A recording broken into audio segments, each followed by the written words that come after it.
Hello, brothers and sisters.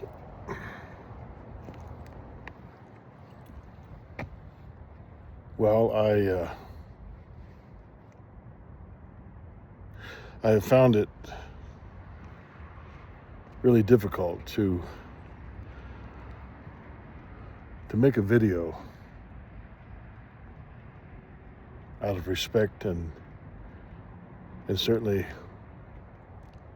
honor to Charlie Kirk.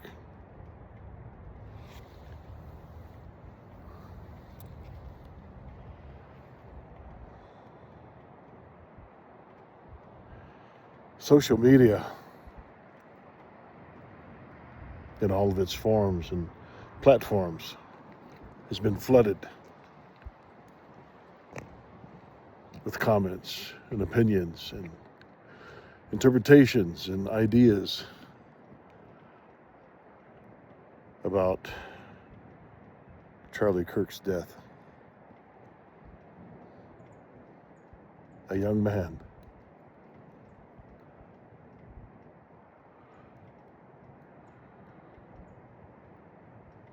I'm struggling for words right now. I'm full of emotions, and it's like there's a side of me that's full of emotions, and then there's a side of me it's like it's numb. But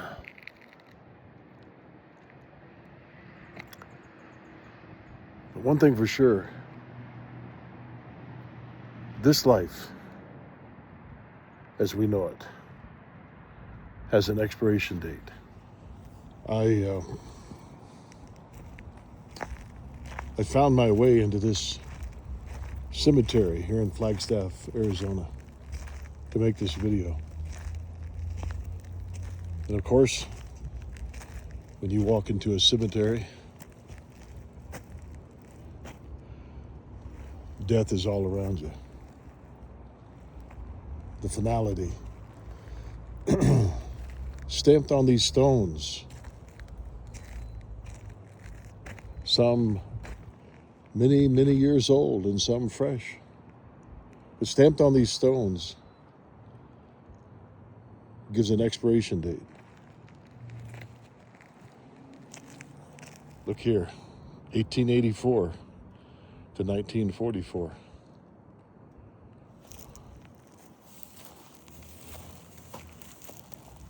(1890 to 1979). Very simple. 1853 to 1910. Certainly nothing elaborate or fancy. 1916 to 2005. At this end of the cemetery, and it's quite large, even the landscape speaks of death, the grass, the weeds.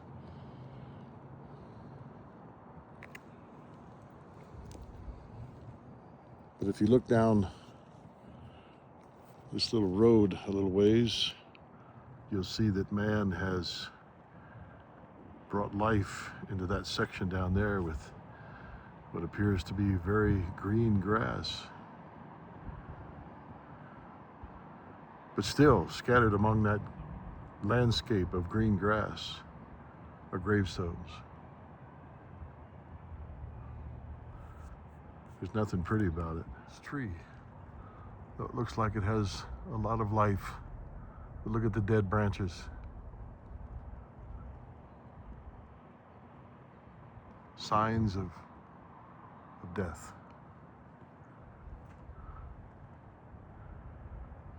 Charlie Kirk.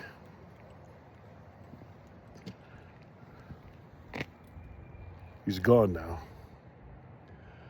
Left behind a beautiful wife, two beautiful children. It wasn't his choosing. We don't choose when we're born.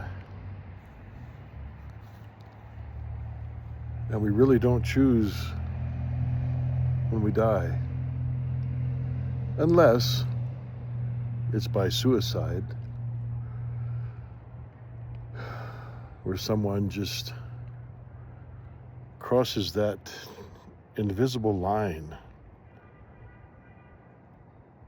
There's an invisible line somewhere in the mind, in the spirit, in the soul, where a person says, I can't do this no more. I can't stay here any longer. I can't deal with these issues anymore. And whether by drugs or a bullet, they end their own life. On the other side of that fence, the majority of us, we wake up in the morning, we get ready for our day, we exhibit life, mobility, movement, thinking, processing. We go throughout our day, but never knowing when that expiration moment, that expiration second, will be placed in front of us. I'm sure Charlie wasn't thinking when he sat under that little tent.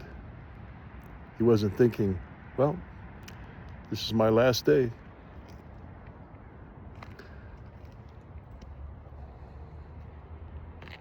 Some people expressed their opinion that he felt like something was going to happen. I don't know, maybe he did. But I wasn't there. I couldn't get in Charlie's mind and his emotions. I don't know. It's just a comment. It's somebody's feeling, opinion. But I'm sure after that time spent with the youth there at that university, I'm sure his plan was to be with his wife and kids, as he had done many, many, many hundreds and hundreds and hundreds and hundreds and hundreds of times before. But in a split second,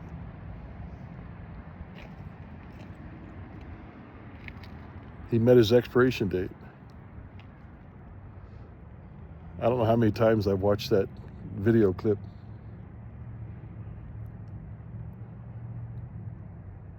It's indescribable.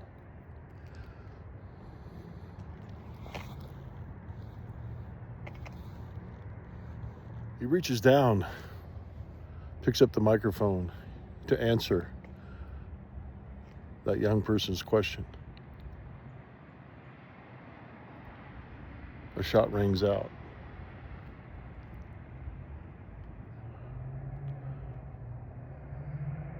And there's all of us that have watched that video over and over again, that scene is engraved in our minds.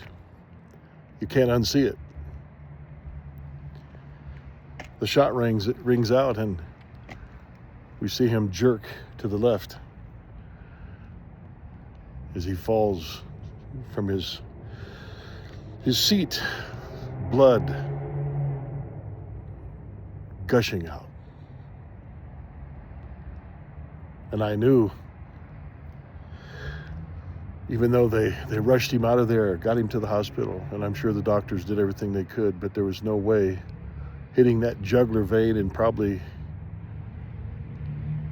disrupting, if not hitting, his spinal cord. There's no way he was going to make it.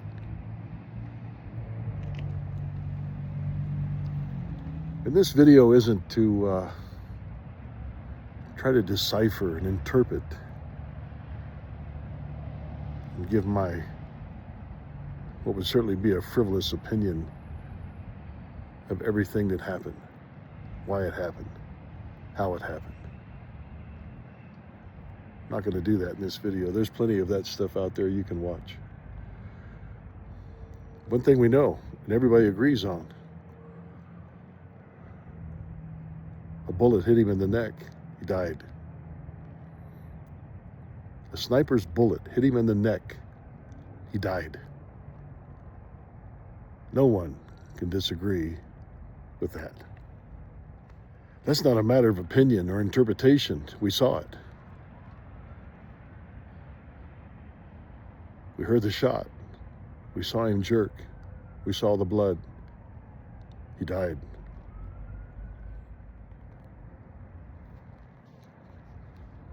I'm not even gonna qualify all the absolute quotes of hatred and insanity expressed to Charlie Kirk.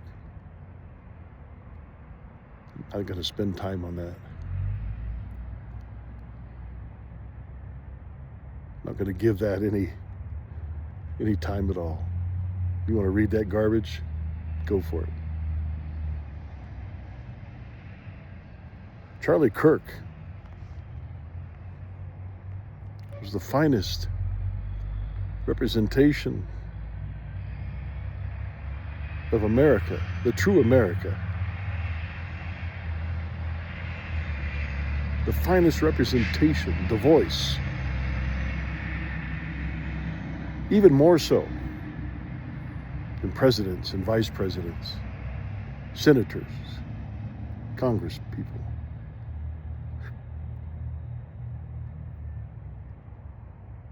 He was the face and the voice of what America is supposed to look like, act like, live like. He was also the voice of trying to get people to understand the gospel of Jesus Christ, the simplicity, yet the power of that gospel. You know, growing up in churches and listening to preachers all my life, one thing I heard was, keep politics separate from the Bible. Well, growing up, I didn't know any different, but I found out the Bible speaks of politics. Because your political views are going to be influenced by something. Whether it be some secular philosopher, some secular historian,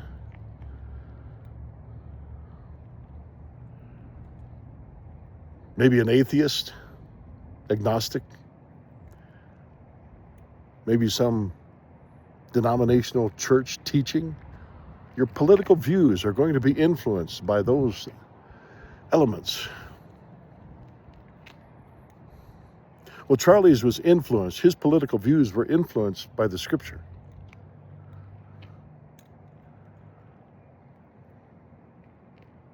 And you could hear that loud and clear when he would answer questions regarding the Bible or politics. He always made a scriptural reference, or had a scriptural reference from which he was speaking. And whether people believe him or not, they're going to have an expiration date sometime in the near future or the far off distant future. And then their views and their influences, their comments and their thoughts and their beliefs are going to be revealed. Whether people think there's something beyond this life or not, we're going to find out. We will definitely find out when we draw our last breath. And since no one's died and come back, I'm talking about mortals. Since no one's died and come back and said, hey, this is what it's really like when you die, when you draw your last breath, and give us specific details.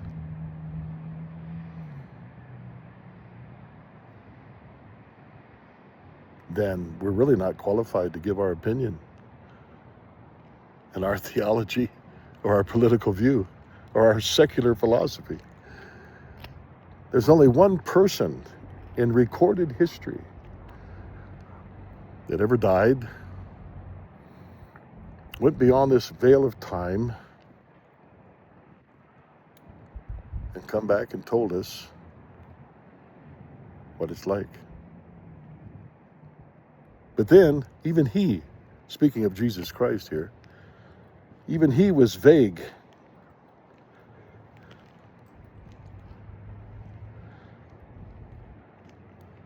Even he was very vague when it come to the glorious part of the other side.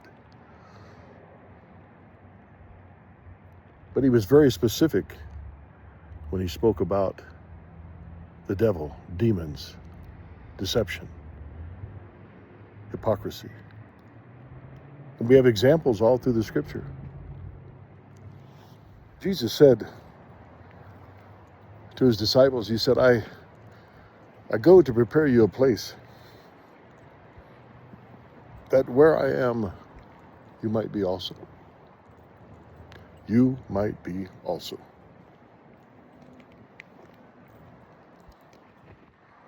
It's quite a statement. It's either true or it's a lie. There's no in between. No in between. 1854 to 1910.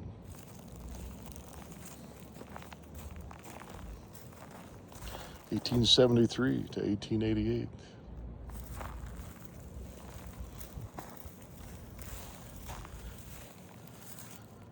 1840 to 1922. So here's the thing. Either Charlie went to his heavenly reward that he talked about, or he's just in some black oblivion somewhere and don't know anything. You die, and that's the end of it. But what if the things he said was right? About the gospel, and God, and Jesus, and heaven and hell, and demons, and as I said, none of us are qualified to give an absolute statement on that, except we've been influenced by either a secular influence or a heavenly influence.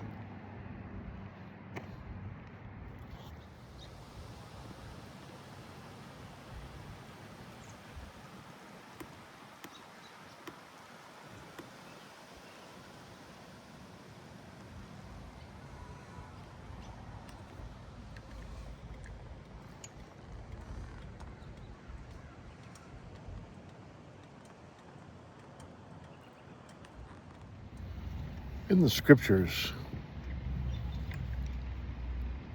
it makes this profound declaration. It says, it's appointed unto man once to die. It's appointed unto man once to die. And after that, the judgment.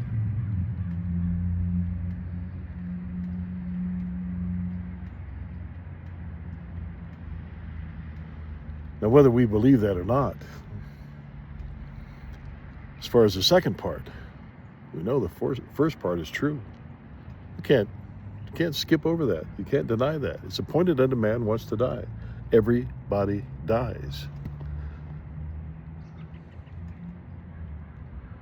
My grandfather, I remember as a young boy growing up, I'd hear him make certain statements. And of course, as a young kid, I didn't know what he was talking about. Of course, I figured it out later.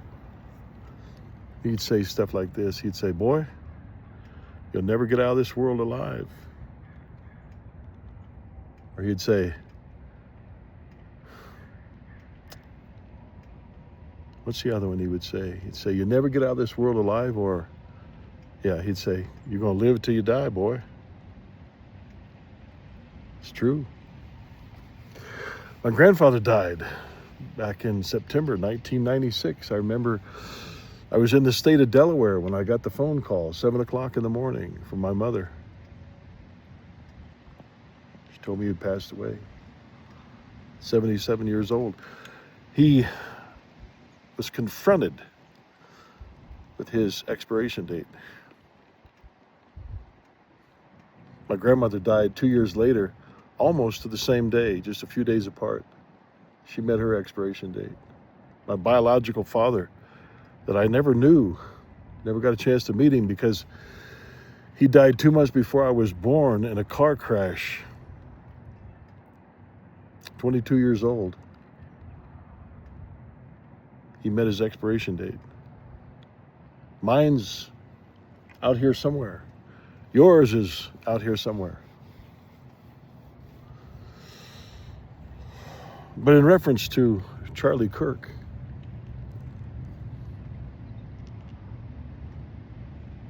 he's somewhere. And of course, my belief is that he's in the presence of God.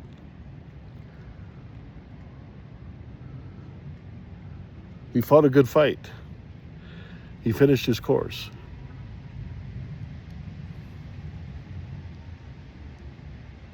He's in the glorious presence of his Creator.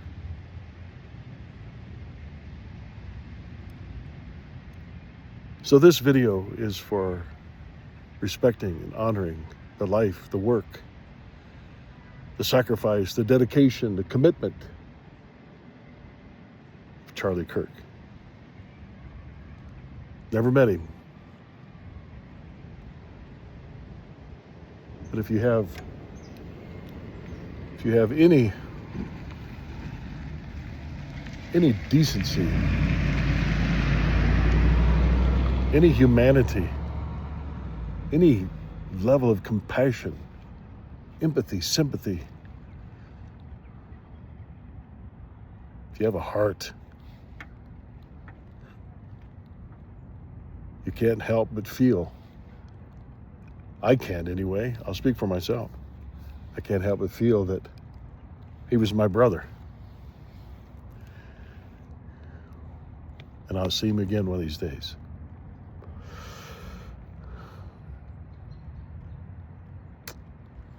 Hey, baby. I think I'm going to go in here and see a movie. So you must be out for a walk. So I'll talk to you later. I love you.